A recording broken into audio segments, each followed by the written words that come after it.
Saksakalyan gunarnavasya Vande Guru Sri Charanarvindam.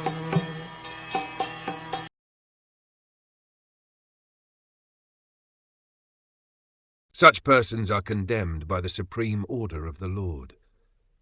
Because they are averse to the nectar of the activities of the Supreme Personality of Godhead, they are compared to stool-eating hogs. They give up hearing the transcendental activities of the Lord and indulge in hearing of the abominable activities of materialistic persons. Everyone is addicted to hearing of the activities of another person, whether a politician or a rich man or an imaginary character whose activities are created in a novel. There are so many nonsensical literatures, stories and books of speculative philosophy.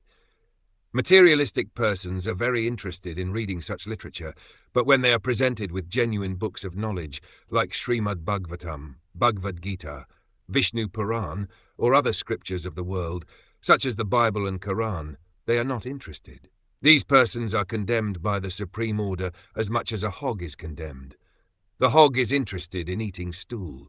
If the hog is offered some nice preparation made of condensed milk or ghee, he won't like it. He would prefer obnoxious, bad-smelling stool, which he finds very relishable. Materialistic persons are considered condemned because they are interested in hellish activities and not in transcendental activities. The message of the Lord's activities is nectar, and besides that message, any information in which we may be interested is actually hellish.